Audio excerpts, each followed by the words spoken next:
So welcome back. When we were discussing about synthetic theory of evolution, we listed a few factors that were responsible for the evolutionary processes, isn't it? Among that, we saw mutation, we had seen variations, and then what you call the natural selection, and then we have the random genetic drift, or simply the genetic drift, okay, or it is otherwise known as Sewall-Wright effect. So, Sewall-Wright effect or random genetic drift usually happens in small populations, and it is the irregular change in gene frequencies in a population from generation to generation as a result of random processes. Okay, here few things which we need to know. It is irregular change in gene frequencies. There is a change in gene frequency from one generation to another as a population passes, but it is irregular.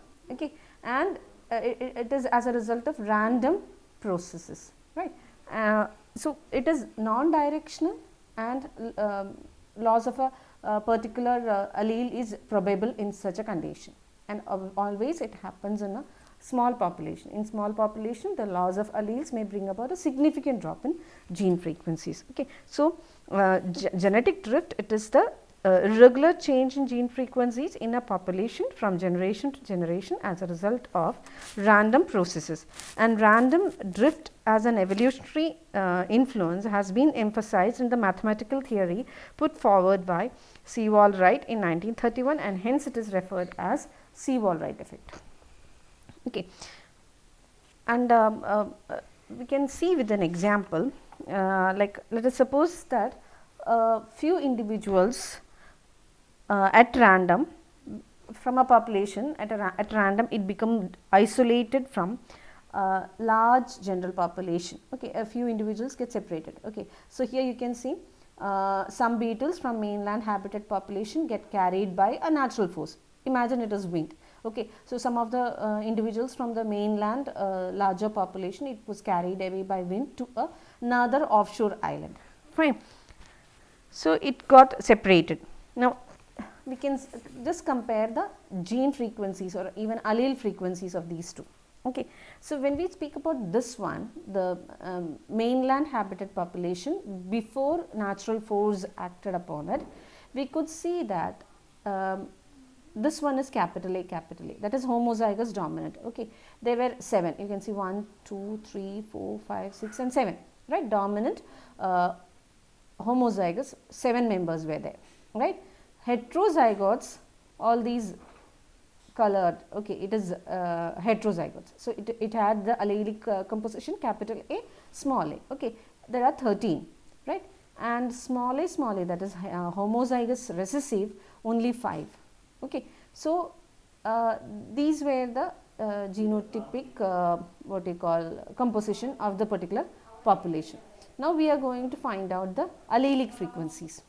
Okay, so genotypic frequency, it is out of you have 25, it is 7, that is 28% almost, isn't it? Then 13 out of 25 and 5 out of 25. Okay, when we are speaking about the allelic frequencies, we can see there are 2 alleles, capital A for the dominant and small a for the recessive. So how many capital A will be there?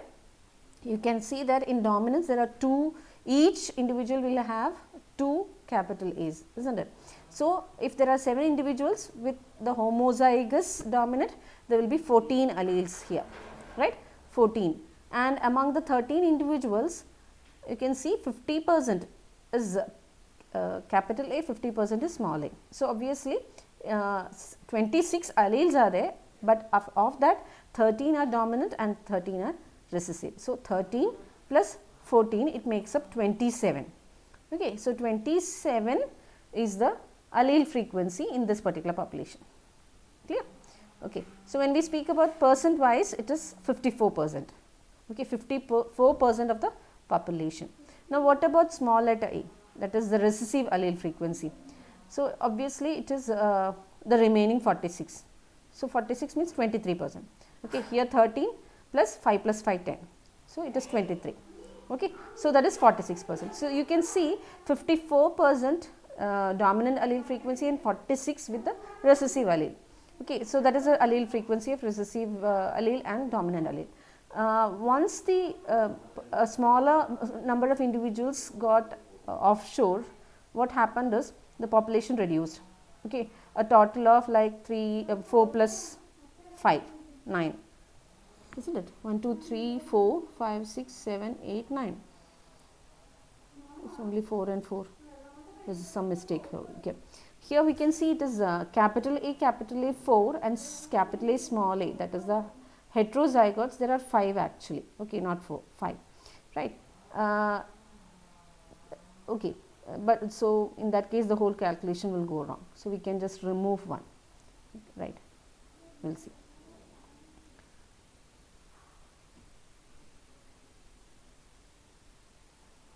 Let me see.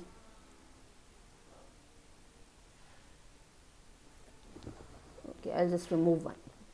Okay, so that will be easier for me. Yeah. Okay, we killed one. Okay, now it is 4 and 4. Right.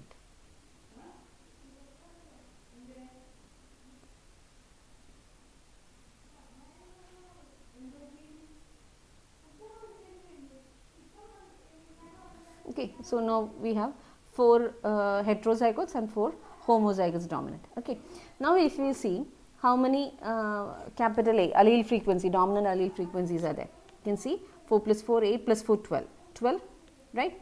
And how many recessive allele frequency? 4, only 4, because recessive homozygous condition is not there. So you have only 4, and that will make up 75% what you call dominant allele frequency and 25% recessive allele frequency. What has happened here? There is a shift from almost stable genetic composition towards the what you call one extreme. What is it here? Dominant. Okay, so there was a shift towards the dominant allele, right? So there is a change in the genetic what you call gene frequencies in the population. Okay, thus when the size of a population is small, some genes may be reduced in frequency or even lost by chance, and others may be increased in frequency without any regard to their usefulness of the trait. Okay, here when we see this particular change in the gene frequency is not based upon whether the dominant allele is useful to the species or not. It is just because there was a shift because of the carrying away of the a small number of individuals from the population. Okay, so we can see that genetic drift is a force working in opposition to natural selection, because it tends to preserve or destroy genes without any distinction. That is, without it does not look whether it is favorable or unfavorable to the species, or it is neutral. Okay, without any such distinction, without any such bias, the genetic drift just removes a particular gene, or it may preserve another gene. Okay, so as a result, in small populations, often non-adaptive traits or neutral traits have the tendency to get established, which are of no significance in the lives of organisms. Okay, and probably that may be the reason why Wright stated in 1948, he stated that non-adaptive differentiation is obviously significant only as it ultimately creates adaptive differences. Okay, so simply it is the in small populations, the loss of alleles, that is, may bring about genetic drift, may bring about a significant drop in gene frequencies. Okay, in large population, effect of genetic drift is natural selection operates in all populations, whether it is large or small, isn't it? So, but in small populations, you can see that the population is subjected to genetic drift as well as natural selection. Okay, so in large population, the effect of genetic drift is insignificant, while in smaller populations, not only natural selection but also the genetic drift has a significant influence. So it may be concluded that both genetic drift and natural selection work as partners, producing the varied gene combinations in isolated subpopulations, which are usually small. Okay, now what are the salient features of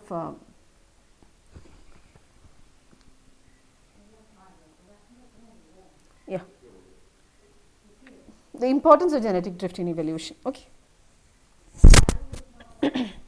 In small populations, the genetic drift brings about change in gene frequency purely by chance. So there it is not like a useful gene or favorable gene is getting selected, but it is just purely by chance a particular gene get selected and gene frequency changes, okay, shifts to one side. Some genes may be reduced in frequency or even lost by purely by chance, while others may be increased by chance. This upsets the genetic equilibrium. Here the genetic equilibrium refers to the Hardy-Weinberg equilibrium, okay, resulting in the production of variations which are the raw materials of evolution, right.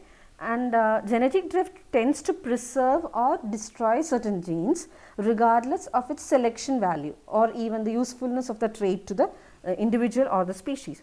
Natural selection does not play any role in this particular process. As a result, in small populations, non-adaptive traits are getting may get established, which might become adaptive in a changed environment, and thus the species is saved from extinction.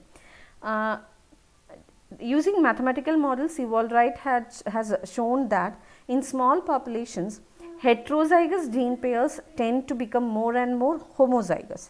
As a result, deleterious genes are eliminated more rapidly than in large populations where selection alone is effective. Hence, an isolated small population of a species will become more separated from the rest of the population through genetic drift and would evolve into new species.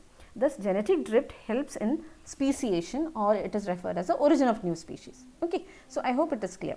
So, we saw what is genetic drift, what happens in a small population when a small number of individuals get separated from the main population, larger population, and then how the allelic frequency or the genotype frequency gets shifted to one side, okay, and what are the importance of genetic drift in evolution. Fine. Okay. Thank you.